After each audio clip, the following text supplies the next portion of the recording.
Taram Sarvasampatam Lokabhiramam Sriramam Bhuyo Bhuyo Namamiham Nartanamarti Hantaram Bhitanam Bidinasanam Dvishatam Kala Dandantam Ramachandram Namamiham Manojjavam Marudatulyavegam Jitendriyam Buddhimadam Varishtam Vadatmajam Manarayuda Mukyam Sriramadutam Sarasanamami Kujantam Rama Rameti Maturam Maturaksharam Arukya Kavita Shakam Vande Valmiki Kokilam Charitam Raghunathasya Shatakoti Pravistaram Ekaikam Aksharam Pumsam Mahapatakanasanam. Welcome friends, today we are just going to see the essence of what we have recited yesterday. Yesterday we have recited Sarga 3 of Sundarkandam to Sarga 9 of Sundarkandam. That is about 7 Sargas we have recited, comprising more than 277 verses. In these verses, while we have recited, continuously without any break, this is, basically, there are a lot of things, that has been discussed in those verses, and it is not only that, it has given a lot of information, through those verses, and it has got a literary beauty, and as well, it has also brought about lot of, because symbolic importance, which will be coming as a thread all through the Ramayana, particularly in this Sundarakandam. In Sundarakandam is basically in search of Sita. It's like in search of excellence. It is in search of Sita. It is blindfolded, because he has not seen Sita, he has come across, and how he faces the problem, how he solves. One after the other, it has been brought about. So as we have discussed, as we have recited the Saga number 3 of Sundarakandam yesterday, that quantum says how, because he has been enamored of, hypnotized by the beauty of Lanka, as if, it is a sort of a floating city, with dazzling lights in the midst of thin air, because it's like that, because it was just, and again, it has got such a security, no one can enter, because even a whiff of wind cannot enter. I don't know, because subsequently, because it is rather, it's being brought out so beautifully in the subsequent Sargas also. We will be seeing it. It is inferred, though it is not directly said. Given all the great, Navagrahas who are supposed to be having the power to do certain things and all, Ravana had the control on these Navagrahas. They just couldn't do anything as far as, his regime is concerned. They all have to be subordinate. Even I think, one of the colloquial stories, so even the Saturn was kept, as a doormat, in a step, so that, he cannot be doing anything and all. But, because the story also says he managed to give a look at him, that's why he got the further problems and all. But the fact remains, he was doing not only that, all the 5 elements, they were under control. They couldn't do anything, because without even the wind, fire and water and all those things, because he had such a power, it's not something it is about. He himself is a very great ascetic, because in the sense, he is saying his father is one famous, his grandfather is famous rishi called Pulasya, and Pulasya's son is Vishravas. He is the son of, because of course, he also had a stepson Kubera, and he also had son through another wife, whom he got married in Gandharva Vivaha, and she is from the clan of, this Rakshasas. That's why, these people have taken. But basically, they are all well versed in all the rituals. Even, he is supposed to be master of all the 4 Vedas. And when they are talking about, because the Lanka, they say it has got a mix of, sublime and ridicule. The people who are honorable and respected, and they were also hearing the Vedic chants wherever they are going, as well as they are giving, like our rap music, all sorts of music was also available. And the way he has described, because when we have run through, because in the recital, it has come so beautifully, in the pure verse of Sanskrit. Like, it was like dazzling, the sound of music was reverberating, all birds and bees, were floating around, and all the streets were immaculate, and all the houses were, because immaculately looking white. There is not even any sort of a stain on any of the houses. All of them are having a golden facing, all gems, and everything was available, and the flora and fauna. I think there's nothing to be, everything was in order, because, and there were also all kinds of people. Some are, highly respected, and they were all going only with doing the rituals, and they are following the conduct, good conduct. And some of them, because they will not indulge anything, and they were only doing, because they were worshipping, because they are Ishta Devatas, and they were doing yajnas, yagas, and all. That is one type of there. And other one, they were also having so much of sort of a rolling in the wealth. They were also drunk, because they were also, I think, dancing and partying everywhere, and that was also there. And he was saying, what he has not seen such a beautiful place with, there is nothing to be, you can say, is not there. Everything what a person, not a human being or any devata would like, is available there right across. So as he was going in, he was so dazzled by that, and he was trying to get in. He was sneaked in already. As he was about to enter, because there is a main gate, and the main gate was made of golden. The golden gate, with the floating balls, all of made of gems, and they were also like the wind chimes. So for the wind, because they were also chiming, they were also giving a pleasant sound all around, and there was an aroma of flowers, the million flowers blooming, because all those things, it describes, because literary beauty is beyond description. Basically, what he says is, when you are endowed with everything, what is the compulsion for you to indulge in any such nefarious activities? That's what we will come through. As he was about to see the main door, and he was wondering how to get into the main, that entrance to the city, gateway to the city. Then, because he was encountered by the guardian spirit of Lanka. The guardian spirit of Lanka, because she was so deformed, because, and having a wild sort of a set of teeth, and so huge. And I think, she literally, because she was trying to frighten everyone, and all, she said, look, I am the one in a guardian spirit, and I've been appointed especially by Ravana. No one can enter. How come you come here? And all. He said, look, you are a Vanara after all, because even Devatas can't enter this Lanka. How come, you are trying to enter? He said, I just want to have, I just got, enamored of the city, hypnotized by such a beauty, and all the wealth, because all that is available, and like, one can't see such a place. That's why I come. And she says, you don't have any business to come and see anything at all. No one is allowed. So then she says, because I am known as the guardian spirit, I have specifically been appointed. My name is Kinkara. So you might have heard the word Kinkara. In South, there is a proverb, because someone is, very powerful and fairy, because they are called, he's a Kinkara, and he's like Kinkara. This lady Demon, who is like a Kinkara, and because she says, because like, now I am not going to talk to you any longer. I just want to finish off, she gives such a powerful blow. But Hanuman, having all the Ashtasiddhis, in lightning speed, he returns, retaliates. And she just couldn't, manage, she never expected, from a tiny tot like a Vanara, who can do this and all. She totally got befuddled, and she was at the mercy of Hanuman. Then she gets remembered of words of Brahma, long before Brahma, because Brahma knows, because Ravana was a great bhakta of Shiva and Brahma, everyone and all. So when Brahma is told, because at some point of time, because some Vanara will come, and he will, because you will be you will not be vanquished till then, but you will be vanquished by a Vanara. And she laughed it off at that point of time. This is many years before. And when it happens, then you can see it is the beginning of the end of Lanka. That's what, that guardian spirit has been told.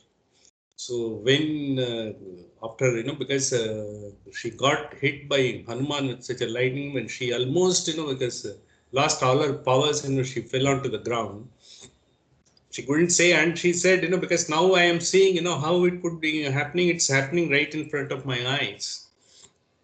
And she is wondering why Rama should have done this and bring the, because the the entire, the Lanka will be befallen. Why has been the root cause for this? She was just wondering, as she was already been, because thrown out, and, he enters not through the main gate. They say, because as per the Raj Dharma of, the Dutas and all, you should not go by the main entrance, when you will have to go through some other means, the rear or anything. He just climbs up the rampart and without anyone seeing, because he takes his own sort of, size, and shape, he enters without anyone is able to have a whiff of his presence, and he gets into that. And as he also, because the Sargas says, he puts his left foot onto the Lanka. See, normally we say, you might have seen in Grah Pravesham and wedding and all, because the bride, when comes first, or when you enter the new house, because the housewarming and all, you put your right foot first, because so everything, happens, in a sort of auspicious manner. When you put your left foot, because then it's not going to be auspicious any longer to the place where you are doing it, because therefore, as you are walking into the enemy, they say, in the Raj Dharma says, you will have to put your left foot. Well, I think these things are all, of course, not the belief and all, because these were all sort of the regulations were available for how envoy should be there and all, you behave and all. He should conceal his real purpose, and he should not show his presence, and he should be sort of, because absolutely, invisible as far as possible, and he should not make his presence felt by anything, because that's what it has been said. Hanuman tries to maintain everything to the perfection. As he enters, because the city, again he finds to the ramparts, he gets, because he gets to see the whole type of houses and all, and the palaces, and there are a lot of palaces of Kumbhakarna and Vibhishana, Indrajit and all.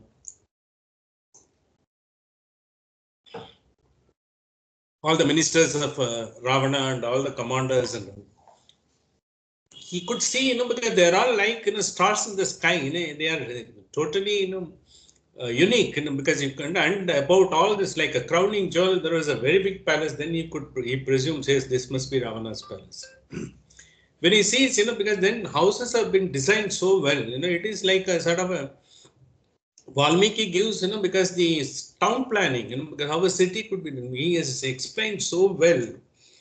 There are, because so many houses, swastika, it's a square, because, and it doesn't have any eastern entrance. He says, if you don't have any eastern entrance, you will have a lot of wealth. That was the belief, it seems. And if it is in the type of a swastika in a square, and there is a Vardhamana, because which has got, because the rectangular, but it doesn't have any southern door. If you don't have a southern door, because if you don't have a south-facing entrance, because now, of course, our Vastu says different things, but this is what is in Ramayana, they have said at that point of time in Lanka, as it was happening, because it is a hilly region. In the hilly terrain, it is all, undulations. In undulation, you will be, wherever the flat land is there, there only it would have been built. And it is not, because you will have streets and all, there. So he describes all those things. How they are winding their way, how the houses have been built, how they were all of similar design, because there are 4 to 5 type of design. Vardhamana, they will not have southern door. The belief is, if you don't have a southern door, you will be having a wealth as well as a lot of children will be there. That was the belief. And there was also Hayana. Hayana is another type of house, which doesn't have a western foot door. The western door says, because at that point of the cliff, at that point of the highlands, so you will get the sufficient sun during the day, and because as the sun sets in west, when it cools, but you will be protected, because that heat that has come through all through the day, will give you the natural air conditioning. This is what they mentioned. In fact, even now, because if you go to the hill stations, people talk about, because these type of things, how they are designing the houses. Some of them have been exemplified, and Ramayana goes into the detail. It's not a simple telling, and so beautifully, and all these things have been authenticated in our text, the regulation of building a house and all. And then there was Sarvodbhadra, because there is one house, they say, that is some sort of a, because community area or the big families, they join families, they will be having 4 halls and 4 doors. So people can come and go, because depending upon, the type of the family they have. And so these are all the things, they have been done, and most of them were sort of doing certain rituals. It's not Rakshasas means, as we are being shown in the movies and all, it's not that they only be doing, they also have some norms and rituals are there and all. And for that, because it is being quoted by one of the commentators in Satapatha Brahmana, because we also discussed in one of our Upanishads, the Satapatha Brahmana prescribes, because what are all the rituals, and this is for everyone, not only for those who are austere and doing, only into the regular worship and pujas and all. This is also meant for others, because it has been explained that.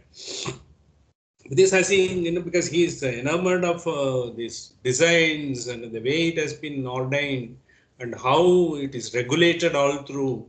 And actually, because when the night comes, because they had the full light available and all, because the natural resource was so available, everything was lighted up, it was dazzling all through this. He was just going with this, when he's trying to find, because then if that is the case, what is the reason for him to do this obnoxious act? Why he has to do this? He has got everything going with it. And he says, because it is just, he couldn't find. And another thing is, he is getting disappointed. I'm seeing everything, but still I am not able to find the possible location where Sita could be found. That was his constant thought. He says, because, okay, I'm seeing him, because I could understand, the place, I could understand the facilities, I could understand the people and all. But then, where is that, she could be there in such a city, when everything is there. And there must have been place, where he should have kept, it might have been, because not so easily approachable and all. So he was just wondering, how am I to find? At times, he is disappointed, because he is crestfallen also. So at that point, it happens, this is what the Sundarkandam, it says, because you will be having everything, but, there are certain things, which you are looking for, and the life is still elusive. At that point of time, you try, okay, and whatever is, then you try to find, you will have to keep the purpose on, because you should not be sort of enamored of, the things that has happened, you should not lose the purpose. That's what he says. He describes everything, but at the same time is constant in it, is to look for that and all. One of the things, because we will be seeing the entire Sundarakandam happens in a day, one day and one night. It is not several months and all. The entire Sundarakandam's time scale is only one day and one night.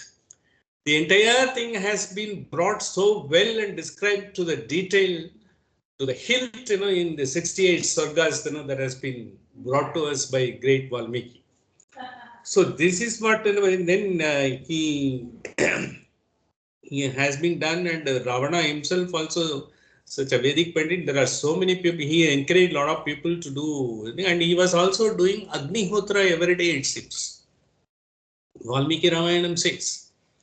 So though he is not, because he had his father as a Brahmin, but though he is born in the Gandharva Vivah and all, but he followed everything. He did the penance and he got the boons from Lord Shiva and Brahma, everyone and all. Because in fact, because he got the entire thing, he can't be killed by anyone, but he forgot to ask, a Nara.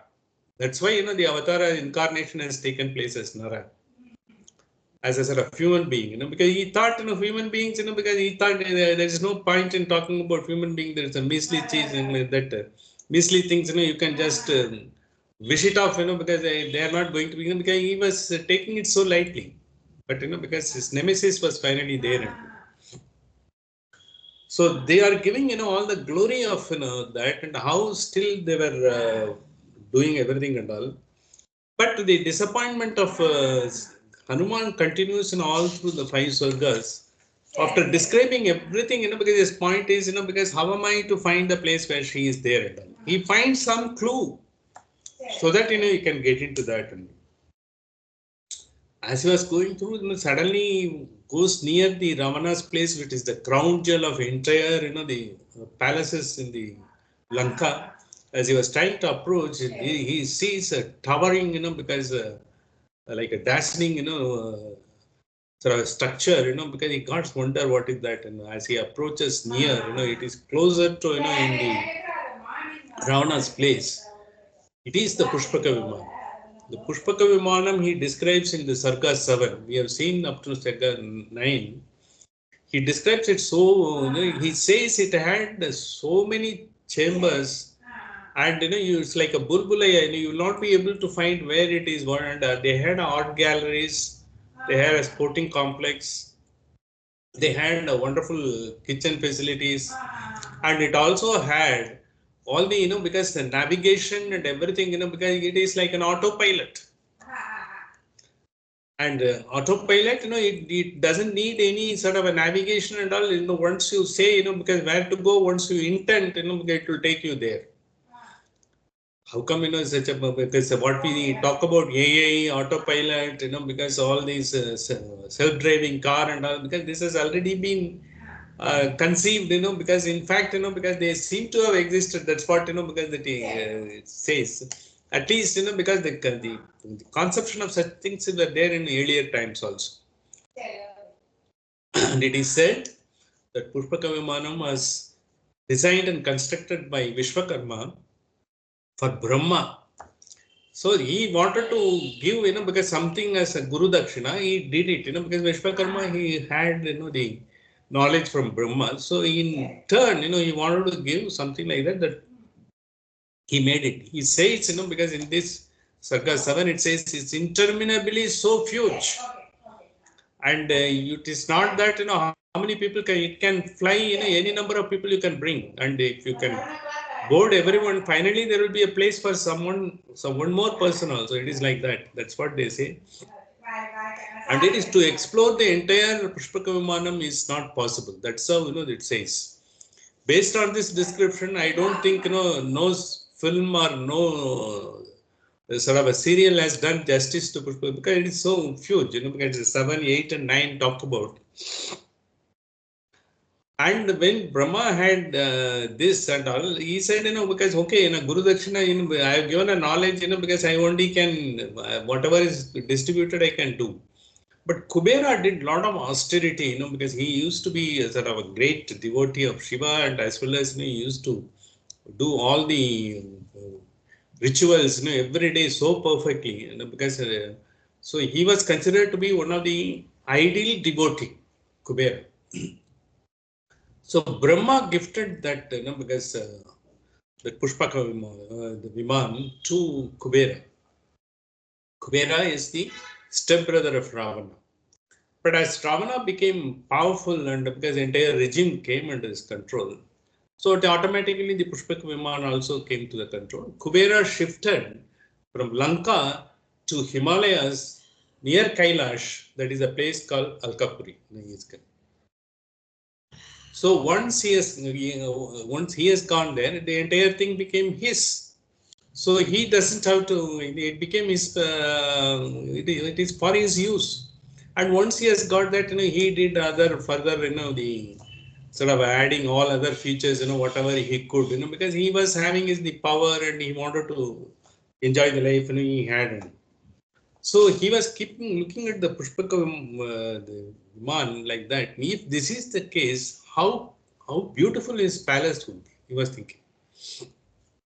For it is such a sort of it is his carrier, it is the sort of a celestial chariot, an aerial chariot, which can be taken. But he has made it so, and it is so interminably so big, and it has got all the facilities. That must be then in this palace should be so good. And so as he stumbled upon, because after seeing the Pushpak Man and all, from there, because as he was going, because seeing, the imposing and the palace of Ravana, as he was trying to see that, he was dazzled, it was having such a wonderful structure, because and the people were all fully busy, serving the masters. There were so many maidens and, others, celestial species type of thing, they are all seems to be from a very royal and respected families. they all seem to have been there and all. Most of them are enamored of the Ravana, his power and his build, and because his sort of he was wielding such a sort of an attraction towards so many people that, and people were in fact they all came on volition. No one is on under compulsion. They were there. That's what the Valmiki Ramayana says. The truth except because Sita, the entire because all other people were submissive and they are they were all because having a very good time because under his regime because that's what it is said. And as he was trying to tell, he was trying to find I have seen everything and all because and I am seeing all these people, and these people are also because they are working from morning to evening, they get so tired and they are still because of course because when the night has befallen and all of them are sleeping, the opulence in which because they were all sleeping, and he describes in few verses that shows because even the maid servants and those who are living with the Ravana in his place, a palace, and what type of a life they had, and outside also how they were there, and all of them were well guarded. There is no question of anything happening on anything to any of the citizens. They were all having the law and order in their own way. That's what it says. And this is having seen everything. He just says the man who could make so much for his people, who could give so many things to his people, how can he commit such a heinous act? Well, I think having committed, he has to pay the price for that, because that determines, because he get it shows, because that he has not wavered, but he is able to appreciate and bring everything to to appreciate how best he could have been as a sort of otherwise, but for this one act, he had all other good qualities. You had hundreds of good qualities, but one blemish, such a blemish is an indelible blemish for which he has to pay, because that's what determines. And from here, because Sarga 10 onwards, we will be seeing, because how he is able to wend his way through all the obstructions. And finally, because another 5 Sargas are there, another 5 to 6 Sargas are there, before he could actually find where Sita could be, because that is during that, because he has got all the vicissitudes, obstruction, and he explains everything. It is something to be seen, to be believed, and in that process, he has also brought how people have been, because in their own way they were all happy, but then how they behaved differently with Hanuman, how Hanuman could sort of take away one after the other in every incident of obstruction with the grace of Rama and with such a mighty power which no one could have expected. This is what is coming all through. And up to Sarga number 9, this is it. And he has gone into the Ravana's place and remembered of the opulence and the way people have been taken care of and how they have been living a luxurious living so in the city. This is what we have completed till yesterday in the 277 verses. And next week we will be having another 5 to 6 chapters, depending upon maybe 6 to 7 chapters, because some of the sargas are small, and we will see because it takes it gives you a lot of because like I was telling about the sort of the design of the houses, and it also gives because some of the principles that has been followed. Now, how as a Hanuman, as a NY, he follows those principles, those are all being enunciated, and this gives a sort of a good because a background to appreciate because in those days also, whatever law and rules we have, they were all already been there irrespective of the fact who was ruling and all. This was essential sort of components of the governance that has been brought about in cultural aspect of it, because all these things have been commented on by various commentators, because like Govinda Raja, he has got a commentary called Bhushana. He has done Tattva Deepika, is one Maheshwara Tirtha. So many other people have given the comments. We have all taken, because whatever they have highlighted and what the verse has said, and in brief, because to understand what we have recited, so that it will give us, because enough impetus to further go with our recital and understand. with this, I will conclude this session today.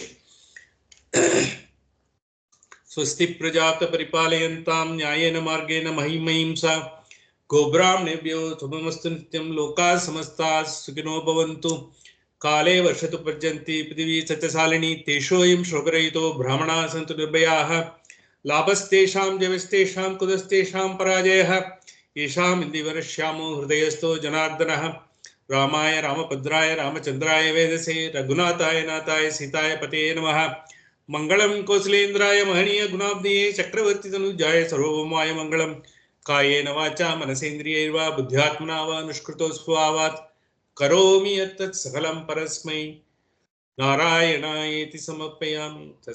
Thank you very much. We will next Saturday, Friday, of course, we will have Upanishad, and Saturday and Sunday we will have recital and exposition. Thank you very much. Thank you, madam. Thank you, Ramchandran. See you. Yes, sure.